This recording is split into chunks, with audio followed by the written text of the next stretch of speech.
The 10 most terrifying cults to ever exist in history. Scary cult number 1. The People's Temple, where Kool-Aid became a murder weapon. Imagine attending a church service that ends with a refreshing drink of poison. That's right, folks. The People's Temple was like a Tupperware party from hell. The charismatic leader, Jim Jones, didn't just offer salvation. He offered one-way tickets to the afterlife with complimentary Kool-Aid. Talk about over-delivering on promises. You had to admire Jones's dedication to inclusivity. He welcomed everyone, white, black, young, old, into his commune in Jonestown. And then, well, let's just say he was also inclusive in handing out cyanide. The group started with a noble goal, a socialist utopia, but then it took a left turn at Creepy Boulevard and ended up in Tragicville. Over 900 people followed Jones to Guyana, proving that peer pressure is still the most powerful force in the universe, right next to a well-timed cult leader speech. Jonestown wasn't just a cult, it was an all-inclusive nightmare. They had everything: mind control, beatings, sleep deprivation. The only thing missing was a spa day. Jones would rant for hours, forcing followers to listen. It's like your worst Zoom meeting, but with apocalyptic overtones and no mute button. When U.S. Congressman Leo Ryan came to investigate, he left with a few more bullet holes than he arrived with. Cults really do know how to make a lasting impression. The mass drinking of the Kool-Aid was actually a mix of Flavor Aid and cyanide. So, next time you're offered an off-brand drink, maybe just stick to water. People were convinced that Jones was the second coming of Christ. Turns out he was more of a discount messiah with a really dark sense of humor. If there's one takeaway, it's this. When someone tells you their group is the key to paradise, maybe check for hidden poison dispensers first. Scary cult number 2. Heaven's Gate.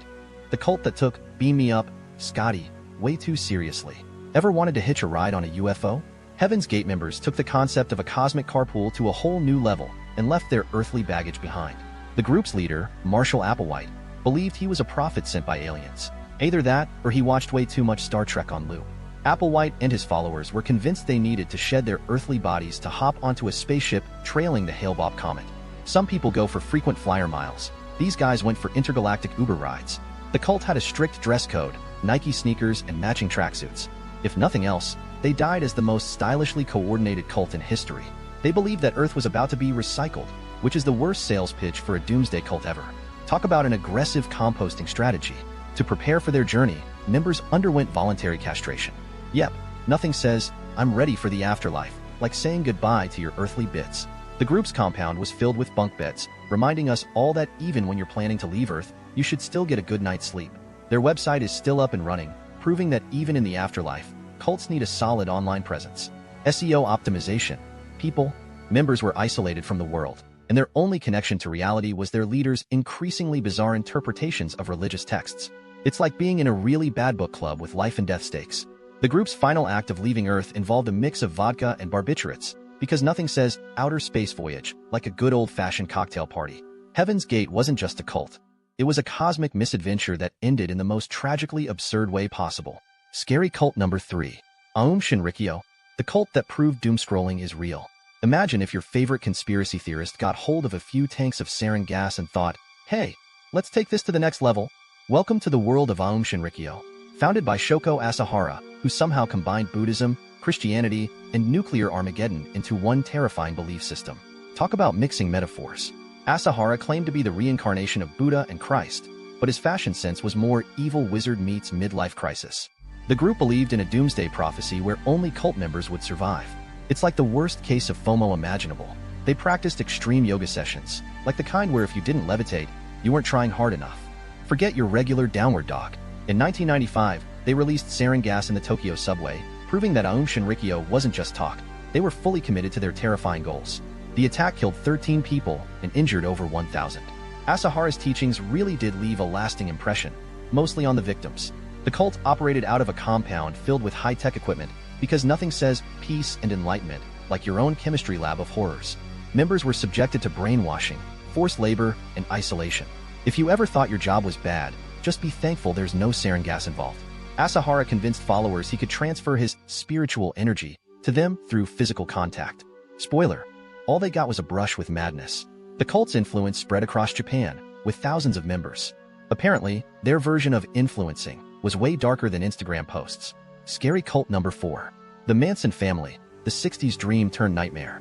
Charles Manson managed to take the love, peace, and music of the 60s and twist it into something straight out of a horror film. Peace and love? More like chaos and murder. Manson envisioned a race war called Helter Skelter, inspired by a Beatles song. Note to self, never let your playlist dictate your apocalypse plans.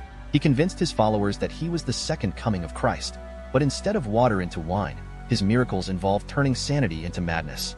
The Manson family lived in a desert commune, where the only thing higher than the temperatures were the members. Drugs? Anyone? Manson preached free love, but the only thing freely given was fear. It was less Woodstock and more terror stock. They believed Manson would lead them through the chaos of the coming apocalypse. Spoiler alert, the only chaos was the one they created.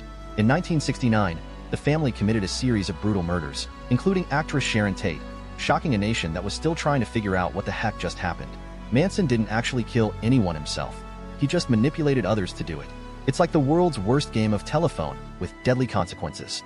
The group's bizarre rituals included chanting, orgies, and animal sacrifices. Who knew that the hippie movement could get so terrifyingly off track? Manson believed that the murders would spark the race war he'd been predicting. Instead, it sparked the realization that some people really shouldn't be allowed to lead. Even after his arrest, Manson's influence continued, proving that some people will follow anything if you say it with enough conviction and a crazy look in your eye. Scary cult number 5. The Order of the Solar Temple, where Doomsday came with a dress code. If you thought cults couldn't get any weirder, let me introduce you to the Order of the Solar Temple, a group that combined nights, secret rituals, and a fiery exit strategy. Founded by Joseph D. Mambro and Luke Jurett, who decided that the world needed a modern-day version of the Knights Templar, with more fire and less sense. They believed they were preparing for the return of Christ in his solar body.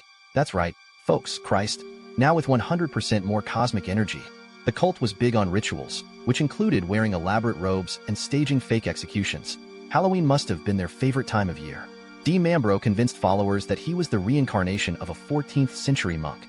If you're going to lie, why not go big and historical? Members were told they'd be reborn on a planet orbiting the star Sirius after their earthly deaths. Talk about long-distance travel plans. The group's end came in a series of mass suicides and murders in 1994 and 1997, where members dressed in robes and set themselves on fire. Because apparently, nothing says spiritual ascension like a human bonfire. The Solar Temple had a strict hierarchy, with D. Mambro at the top, because even in cults, there's always someone who thinks they're the CEO of the apocalypse. They recruited wealthy and influential people, proving that even the rich and famous aren't immune to bizarre cults, or the promise of interstellar VIP seating. The group believed they were fighting against the forces of evil, which in their world included just about everything that wasn't part of their fiery plan. If there's one thing to learn from the Order of the Solar Temple, it's that when someone invites you to a secret ritual involving fire, it's probably best to RSVP with a no. Scary cult number 6. The Branch Davidians, when your religion has a better arsenal than your neighbor. The Branch Davidians took the phrase, holy war, a bit too literally, stockpiling weapons like they were preparing for Armageddon. Or at least a really intense game of laser tag, led by David Koresh, who claimed to be the final prophet. His marketing strategy? Apocalyptic predictions and the promise of eternal life. Not exactly a light sales pitch. Koresh convinced his followers that they were living in the end times, which apparently meant it was time to start a private militia. Who needs peace and love when you have rifles? The group's compound in Waco, Texas, was a fortress, complete with a stockpile of weapons. Move over, survivalists. These guys were the real deal. Koresh had a thing for underage brides, claiming that God told him to take multiple wives, including girls as young as 12. Talk about a divine excuse for criminal behavior. The FBI got involved after reports of child abuse and illegal weapons. When the feds show up at your door, it's never a good sign, especially if you answer with automatic gunfire. The 1993 Waco siege ended in tragedy, with 76 Branch Davidians, including Koresh, dying in a fire. Spoiler: it wasn't the kind of ascension they were hoping for. Koresh believed he was the Lamb of God, but instead of leading his flock to salvation, he led them into one of the deadliest standoffs in U.S. history. The group practiced extreme isolation, with Koresh controlling every aspect of members' lives. It's like a bad reality TV show, but with way more firepower. The siege at Waco lasted 51 days, proving that when it comes to cults, sometimes even the FBI needs a lot of patience and a tank. The Branch Davidians showed us that mixing religion with guns is never a good idea, especially if your leader thinks he's the second coming. Scary cult number 7. The Children of God, free love meets creepy control. If there's a line between peace-loving hippie commune and sinister cult, the Children of God obliterated it with a vengeance, mixing free love with control tactics that would make Orwell proud. Founded by David Berg, who believed in free love, which is cult leader code for, I get to do whatever I want, and you can't say no. Berg preached that sex was the highest form of worship, which sounds great until you realize it was less about love and more about manipulation. Members were encouraged to engage in flirty fishing, using sex to recruit new followers. It's like Tinder, but with way more disturbing consequences. The group's literature included explicit instructions on how to please God through sex. Spoiler: it wasn't exactly the kind of bedtime reading you'd expect from a religious group. Berg claimed that the world was doomed, so why not enjoy a little sin before the end? It's like the world's most twisted party invitation. Children in the cult were subjected to horrific abuse, both physical and sexual, under the guise of spiritual enlightenment. Nothing holy about that. The group operated like a traveling circus, moving from place to place, spreading their disturbing message. And just like a circus, it was full of clowns, creepy, dangerous ones. Members were isolated from the outside world, creating an echo chamber where Berg's increasingly bizarre teachings were accepted without question. The cult's practices were so disturbing that even other cults probably looked at them and thought, now that's just messed up. After Berg's death, the group rebranded as the Family International, proving that you can change your name, but not your creepy past. Scary cult number 8. The Rajneesh movement. When a cult takes over a town. The Rajneesh movement wasn't just a cult, it was an invasion. They didn't just drink the Kool-Aid, they served it to an entire town, along with a side of bioterrorism. Founded by Bhagwan Sri Rajneesh, who liked to mix Eastern spirituality with Western materialism. Nothing says enlightenment like a fleet of Rolls-Royces. Rajneesh's followers, called sannyasins, dressed in orange and followed him to rural Oregon, where they promptly tried to take over a town. Because why build a utopia when you can just steal one? The group built a massive commune, complete with its own government, police force, and, you guessed it, arsenal. Utopian dreams or cultish nightmare? You decide. Rajneesh had a thing for luxury, living in a lavish mansion while preaching simplicity to his followers. Hypocrisy never looked so good in a saffron robe. The cult's second-in-command, Ma Anandshila, masterminded a bioterror attack, poisoning salad bars in local restaurants with salmonella. Talk about a toxic cleanse. The group was so controlling that they even took over the local government, proving that with enough orange robes, you can run for office and win. Rajneesh claimed to be enlightened, but his idea of enlightenment involved luxury cars, designer watches, and an army of lawyers.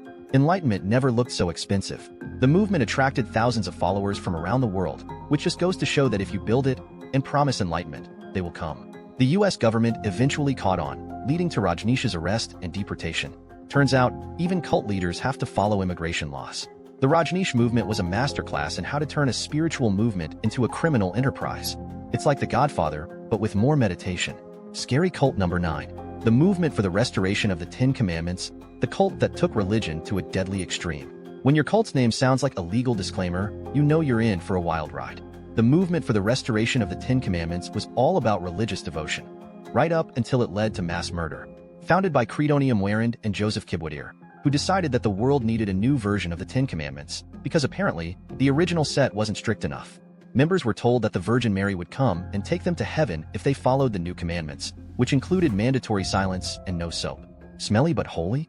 The group believed that the apocalypse would happen on December 31st, 1999. Spoiler alert. Y2K wasn't the end of the world, but it was for this cult. When the world didn't end, the leaders decided to speed up the process, leading to a mass killing of followers. Over 700 people died in a fiery inferno. The group's leaders claimed that the deaths were a result of a mass ascension to heaven, more like a fast track to hell. Members were isolated, brainwashed, and subjected to brutal discipline, proving that even in the afterlife, some leaders are just control freaks. The cult used religion as a weapon, turning faith into fear and devotion into desperation. It's like the worst kind of spiritual blackmail. The group's compound was a place of horror, where followers were trapped in a cycle of fear, manipulation, and ultimately, death. Even after the mass killing, the Ugandan government struggled to deal with the aftermath, proving that some cults leave a mess that even authorities can't clean up. The movement for the restoration of the Ten Commandments wasn't just a cult. It was a deadly tragedy that turned faith into a terrifying force of destruction. Scary cult number 10. The Thuggy. The cult that made Indiana Jones look like a documentary. Ever wonder where the term thug comes from? Meet the Thuggy, a cult so terrifying that even Hollywood couldn't do them justice. They turned murder into a religious rite, and by the end, not even your daily commute was safe. The Thuggy operated in India for centuries, worshipping the goddess Kali by strangling unsuspecting travelers. It's like the ultimate travel hazard. Forget potholes, worry about the guys with scarves. They believed that each murder was a sacrifice to Kali, ensuring her protection. It's like a really dark version of a frequent flyer program. The cult was so secretive that even fellow Thuggies didn't know each other's identities. It's like Fight Club, but with way more murder. They operated in gangs, with each member having a specific role: leader, scout, strangler. It was like a deadly version of a corporate team-building exercise. The Thuggy's method was simple: befriend the traveler, gain their trust, and then, well, strangle them. It's like the worst possible outcome of making new friends. They were responsible for thousands of deaths, making them one of the most prolific cults in history. Talk about a deadly track record. The British colonial government eventually cracked down on the Thuggy, leading to the cult's demise. It turns out, even cults can't survive a good old-fashioned crackdown. The Thuggy inspired countless legends, books, and movies, proving that even centuries later, their terrifying legacy lives on. Members were often born into the cult, raised in a world where murder was just another family tradition. Forget passing down heirlooms. These guys passed down strangulation techniques. The Thuggy weren't just a cult. They were a horrifying reminder that sometimes, the real monsters are hiding in plain sight, just waiting for you to drop your guard. And that's it from this video. See you in the next one.